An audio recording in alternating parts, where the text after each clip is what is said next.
नमस्कार. स्वतःची यशस्वी गुलाब शेती कशी सुरू करायची याबद्दलच्या आजच्या माहितीत सर्वांचं स्वागत. आज आपण जमिनीच्या तयारीपासून ते अगदी भरघोस उत्पन्नापर्यंतचा प्रत्येक टप्पा अगदी सोप्या भाषेत समजून घेणार आहोत. चला तर मग सुरुवात करूया. सर्वात आधी सगळ्यात महत्त्वाचा प्रश्न, यातून कमाई किती होऊ शकते?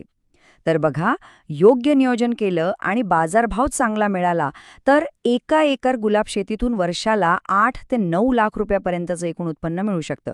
हो, मी बोलतेय एकूण उत्पन्नाबद्दल. आणि म्हणूनच यातील प्रत्येक पायरी काळजीपूर्वक समजून घेणं खूप महत्त्वाचं आहे. कोणत्याही यशस्वी शेतीचा पाया म्हणजे तिची पूर्वतयारी. गुलाब शेतीसाठी जमीन तयार करणं हे सगळ्यात पहिलं आणि सगळ्यात महत्त्वाचं काम आहे.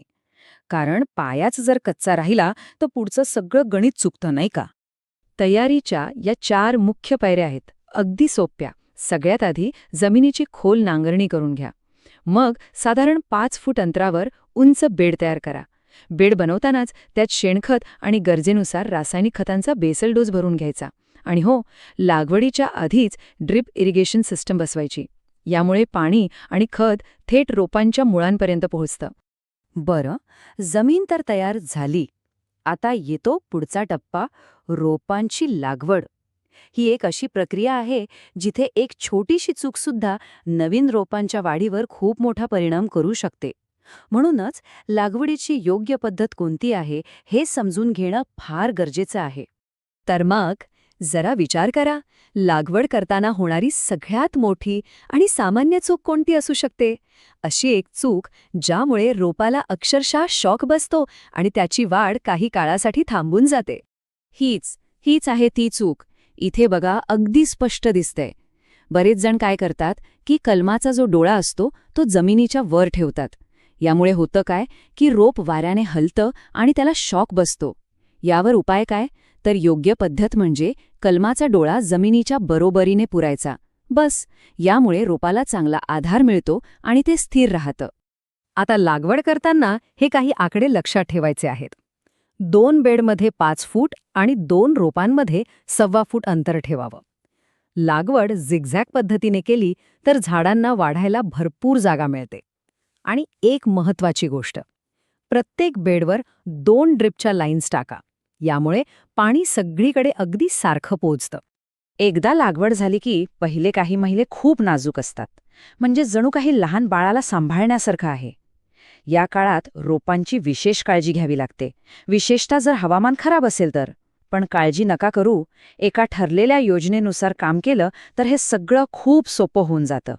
समजा उन्हाळ्यात लागवड करत असाल तर रोपांना उष्णतेच्या झटक्यापासून वाचवण्यासाठी रेन पाईपने पाण्याची फवारणी करावी. म्हणजे जणू काही आपण झाडांना अंघोळच घालतोय. आणि हो, लागवड करायच्या 3-4 दिवस आधीच बेड पूर्णपणे भिजवून घ्या. म्हणजे जमिनीत चांगला ओलावा टिकून राहील. पहिल्या काही महिन्यांसाठी फवारणीचं वेळापत्रक अगदी साधं आणि सोपं आहे. लागवडीनंतर 2 ते 3 महिन्यांपर्यंत फक्त नीमतेलासारख्या सेंद्रिय पर्यायांचाच वापर करा. त्यानंतर साधारण 4 ते 5 महिन्यांनी गरज वाटल्यास कीटकनाशक आणि बुरशीनाशकांची फवारणी सुरू करायची. आणि हा एक नियम अगदी लक्षात ठेवा, झाडाची पहिली छाटणी लागवडीनंतर कमीत कमी 1 वर्ष थांबूनच करावी. त्याआधी अजिबात नाही. कारण झाडाला पूर्णपणे स्थिर होण्यासाठी, स्वतःला सेट करण्यासाठी वेळ देणं खूप गरजेचं आहे. आठवतंय, आपण सुरुवातीलाच उत्पन्नाच्या एका मोठ्या आकड्याबद्दल बोललो होतो.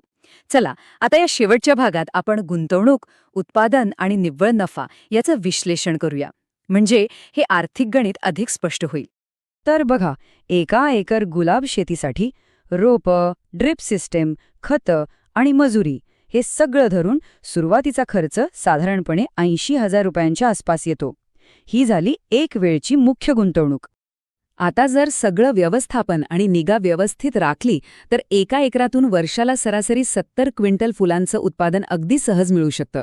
अर्थात हे उत्पादन हवामान आणि आपल्या मेहनतीवर थोडंफार कमी जास्त होऊ शकतं. चला, आता खरा हिशोब करूया. समजा 70 क्विंटल फुलांना सरासरी 80 रुपये प्रति किलोचा भाव मिळाला तर एकूण उत्पन्न किती झालं? 5,60,000 रुपये. आता यातून तो 80,000चा सुरुवातीचा खर्च वजा केला तर वर्षाला जवळपास 4,80,000 रुपयांचा निव्वळ नफा आपल्या हातात उरतो. आता लक्षात आलं असेल की सुरुवातीला आपण 8 ते 9 लाखाच्या एकूण उत्पन्नाबद्दल का बोललो होतो? तर मग हे सगळं पाहिल्यावर एक प्रश्न मनात येतोच की गुलाब शेती हे फक्त नफ्या-तोट्याचं गणित आहे की योग्य नियोजन, मेहनत आणि निसर्गाची समज यांची सांगड घालणारी एक सुंदर कला आहे? यावर नक्की विचार करा.